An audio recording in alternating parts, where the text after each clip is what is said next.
And we're starting the second semifinal round of junior women's foil here at the Junior and Cadet Fencing World Championships in Egypt. We've got Jessica GUO of Canada and Israel's PUSTILNIK. I expect this to be a tough match. You mentioned that PUSTILNIK trains in the U.S., even though she's fencing for Israel. She lives in California. She's a California girl.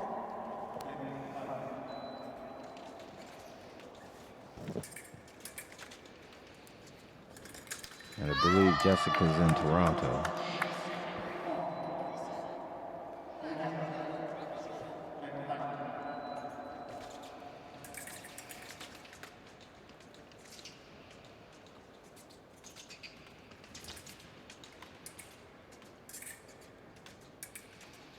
GUO up by 2 points here in the first period.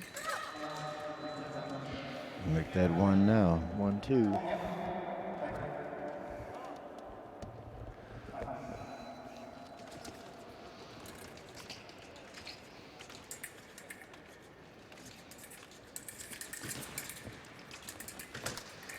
Oh, nice. And PUSTILNIK, when she gets in there deep in that infighting, she's pretty tough. GUO was able to keep the right distance and make a nice pair of reposts on the back.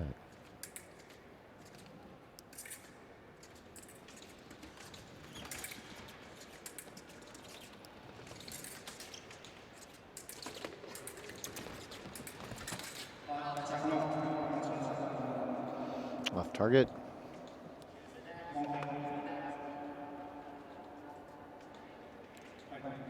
And here in foil, only hitting the torso. You hit the arm, the leg, the mask, you'll be off target, and it doesn't count. No, gotta be very precise. And the other thing is you gotta put enough pressure on that blade or the point to make sure that it goes off. 500 grams, I believe, for foil. 750 for epee. Right. I mean, it's not that much if you push on it. That sounds like a lot, but it's not really that much. It doesn't. If you just do 500 grams, it doesn't hurt. But in reality, most touches are probably much more than 500 grams because they're coming in at velocity and. Well, it's a lot when you are a saber fencer and you've got to put 0. All it takes in saber is 1 electron to jump. I find that the times where I fence foil, it's so challenging. Saw that classic PUSTILNIK go way down, come back. The arrow? The arrow, that's right. Her classic move, her signature move. Wasn't able to get it to work on that particular Fraz. But everyone out there can look for that. It's something that she's honed to perfection. Yeah, but just because you know it's coming doesn't mean you can do anything about it. No, that's true. You know, that's so true. If you're a fencer, you know what that's like. There are people that just can be very frustrating because you've seen it and you've thought about how to counter it or how to deal with it, and yet it still keeps happening. Yeah. Comes off, tries to make a quick attack.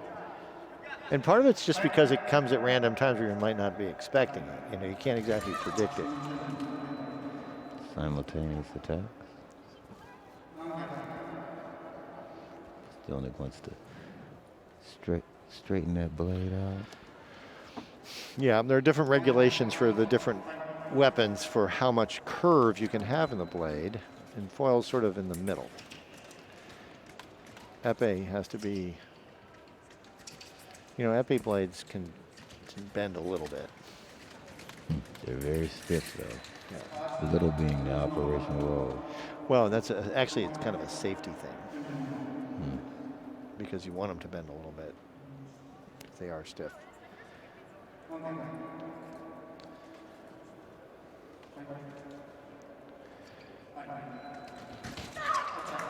Nice single attack. Easy attack. Very, very clean.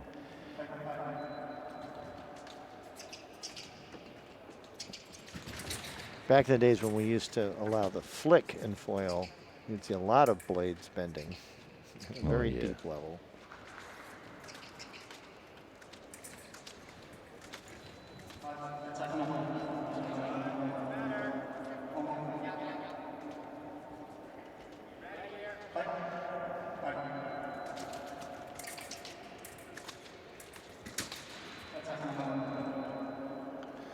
Off target.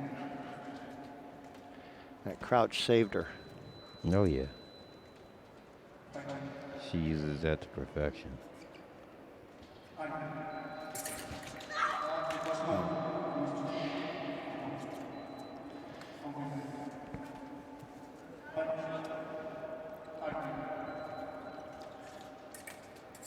Tied 4-4 coming to the end of the first period.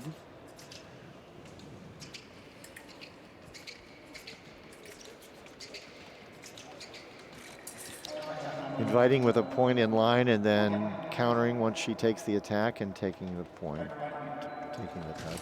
Tackle's off target. It was off target.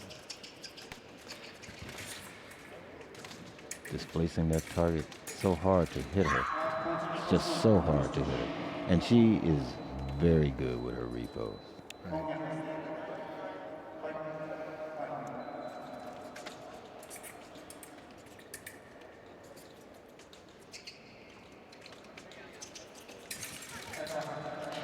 Didn't work that time.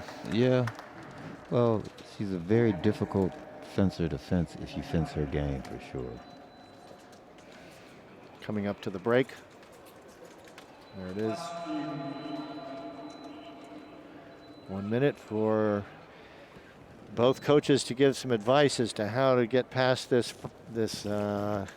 deadlock.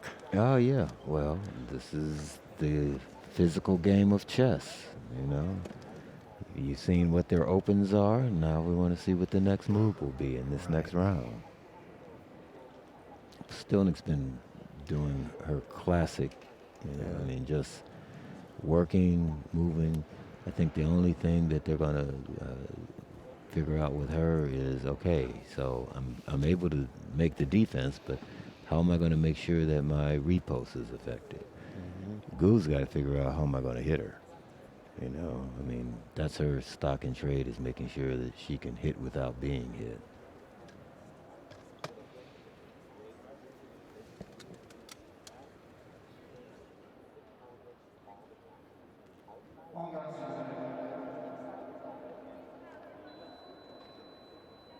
But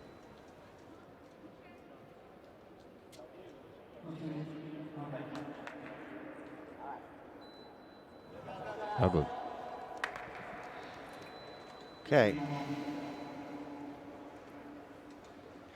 As you can see, Nicole wearing a mask under her mask. We talked about that earlier. Some of the fencers are choosing to do that, but they don't have to when they're on the piste. Well, she has it on her. She has it on her chin. She doesn't have it over her nose. Oh, you're right. Yeah, I see that. But some of them do wear it when they're fencing. Absolutely. And it's required in U.S.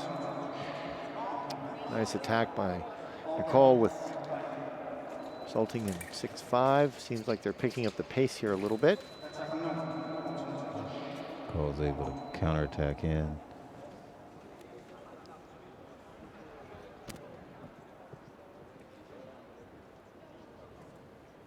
Requesting a weapon check. See if the point's working. Because if it Yeah. doesn't, then it nullifies the touch. Right. And the referee checks everything. They check the tip. They check make sure the wire's connected, both at the bell and at the where it connects right to the main cable. As any armorer will tell you, 9 times out of 10, it's the cables that fail.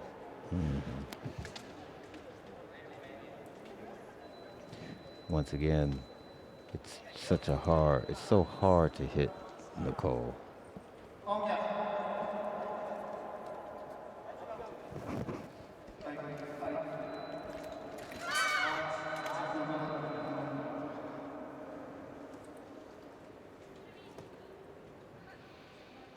Rose touch arrives, but is called as an off target for Pustilnik.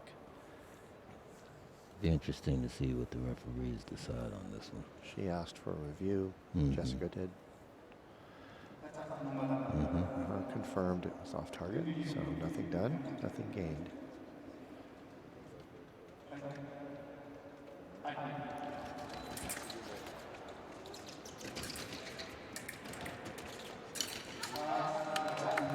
Attack parried and countered by GUO. 6-8.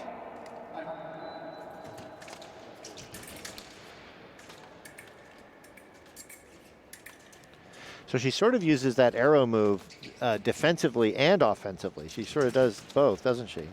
Well, when she goes back is when she's doing the defense. She just drops all the way down. But when you're down like that and somebody's attacking you, you have nowhere to go. Well, she can defend. She defends pretty well from that position. Yeah, I mean that last touch being an exception, but yes. Yeah.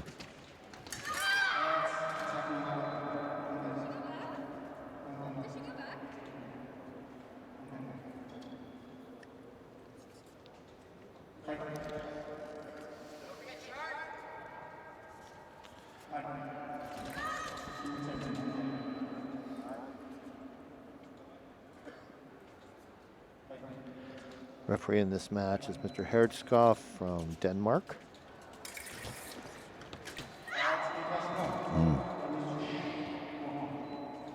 So Jessica is able to make the parry, but she's not able to get the repost on target. Any target. Even if she'd been off target, it would have stopped the... Okay, now she's pulling distance, doing her own stop thrust.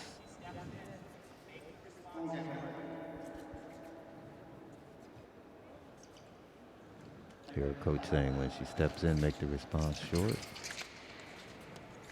To Jessica. And immediately after this, we'll be going into the men's semifinal.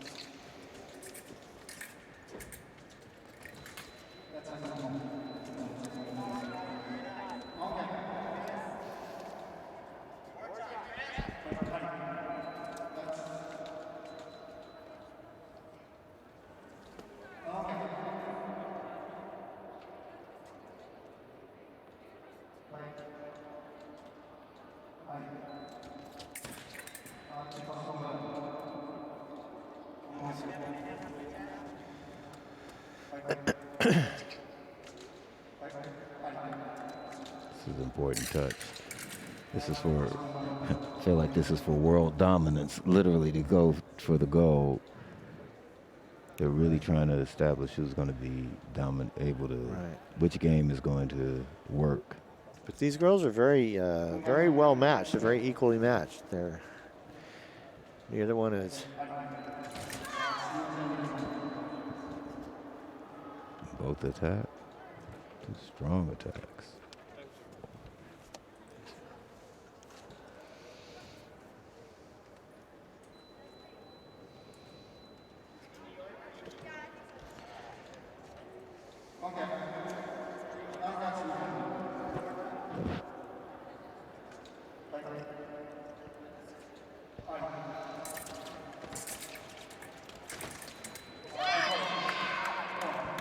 Stolnik searching.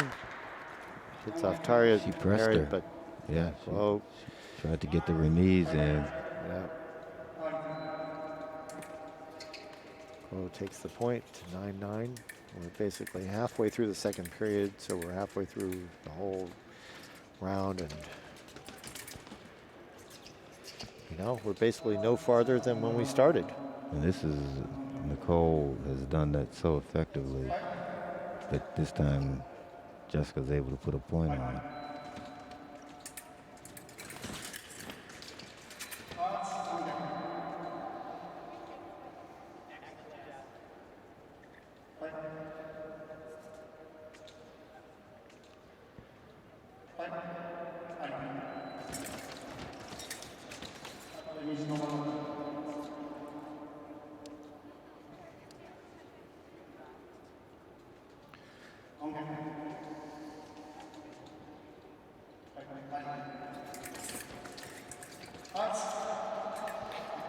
when you have two fencers that sort of get into a bind and get too close together, the referee stops the action. Sometimes things will go a little longer than you think they will, but ultimately the action is stopped. Well, they were both putting pressure on each other, trying to keep close enough so that the other can't make a repost infighting.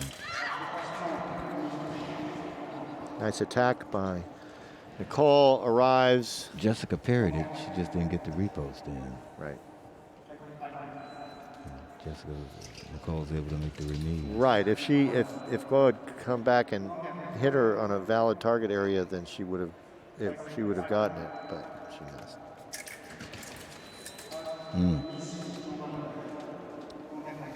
So now she's an arrow parry. Yeah, but you can see what Jessica's doing now. She's like, okay, she's trying to get a remise before Nicole can come back with a full repost. That time she was clean able attack to, from kind of a low line.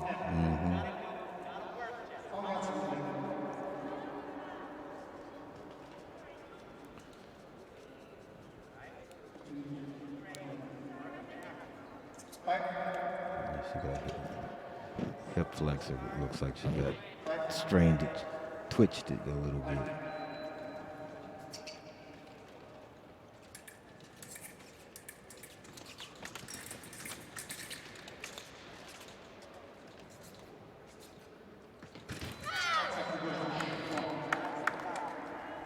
Both attacks arrive, given to the Canadian. The attack started from the left. Both points arrived, but the Both points arrived, yeah. Well, they were both attacking. Just one attacked a little sooner than the other. They both had the same idea. Well, yeah, like when.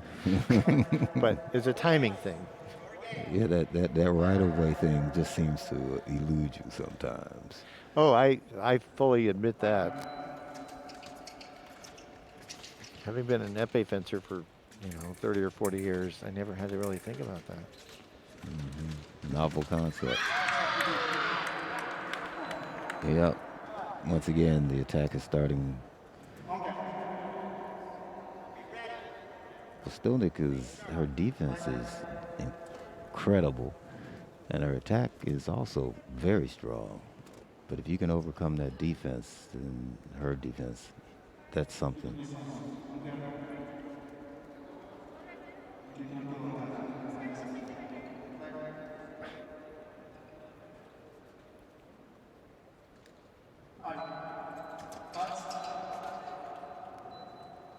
She got a yellow card for not getting on guard.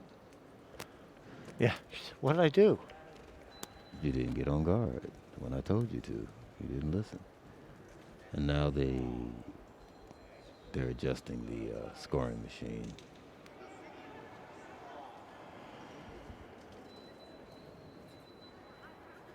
Have you fenced at all since this whole mask thing and worn a mask when you did it? Yes, about 3 weeks ago. How did that feel? First of all, I was out of shape when I started, so it was not a pleasant experience at all. Gotcha. Felt like I was gasping for air. But, when we got ready to prepare for collegiate competition, I started having our team fence and mask for about 2 weeks before we competed. First day, they hated it. They never liked it, but they could compete in it.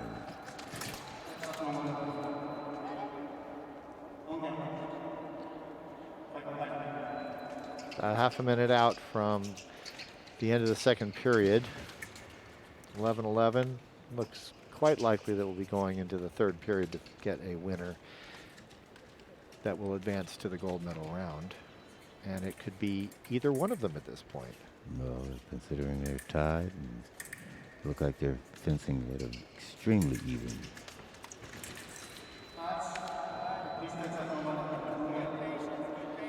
Yep. Pretty even odds here, I'd say. Yeah.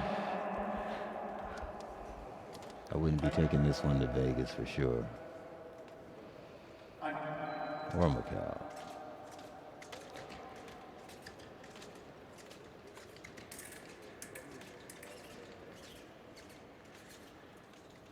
And there's the 1 minute break. So, all right, Don, if you were these two coaches and you had to give each one of these girls 2 sentences each, what would you be telling them? I would tell each of these ladies that they need to go to their strengths.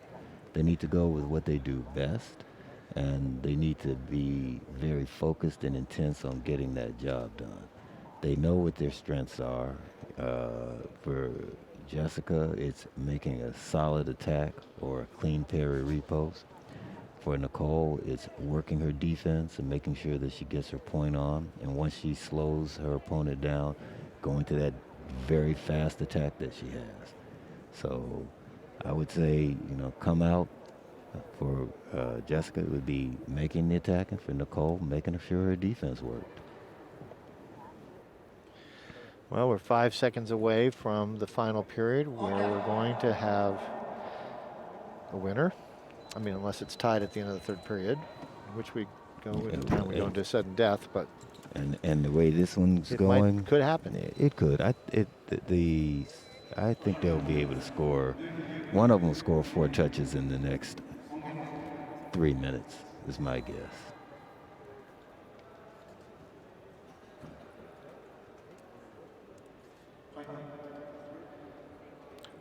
Women's foil takes longer.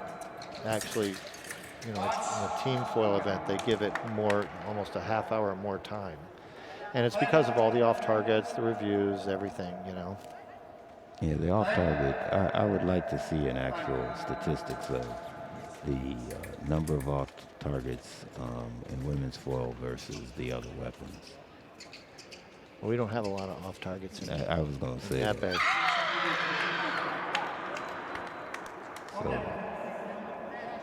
So Jessica did just exactly it. She went to her attack. And this is a point where, at this point, every touch counts a lot here. There's the margin for error has diminished greatly. Yeah. But what I do like what Nicole's doing now is that Nicole is working on being aggressive and making an attack, because otherwise it becomes too predictable. Right.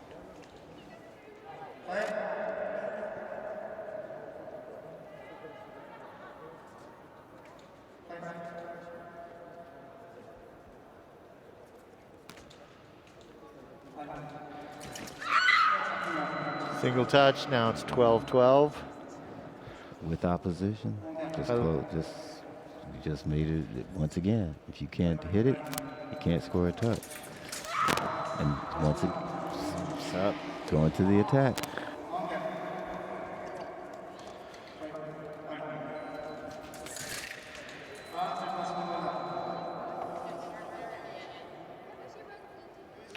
And once it gets to the third period, even though you have 2.5 minutes of time, this is especially with the younger fencers, you really have to counsel them on still taking your time, because you still have, 2.5 minutes is a lot of time to make, 2 or 3 points. And you feeling like you're in that third period, like you've really got to kind of rush, and you have to get control of yourself and not rush. Well, Jessica was complaining that Nicole was just running into her with her body. The referee says, you're participating in that action. Oh, Potter coming in. Once again, she's playing a really nice game of attack, defense.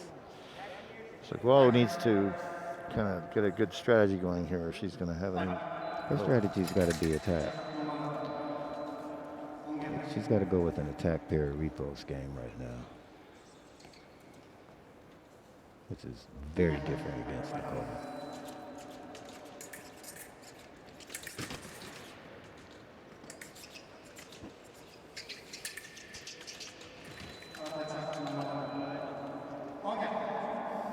Making the attack. Now she's got to make sure she puts the point on.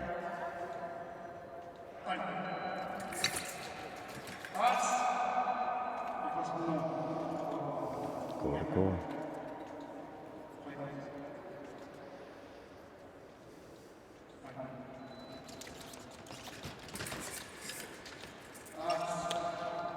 the fencers passed each other, and that, of course, stops the action. Well, that's the advantage. Nicole will just keep pushing through. Then once again, her whole game is about making sure there's no target to hit, and she does an amazing job of it. Right. It's tricky in foil, you know, because you got to do it without getting caught for covering your target area. She doesn't do a lot of that. Like, and there it is. One light touch. 15-12, and Nicole Pustilnik will go to the final gold medal match.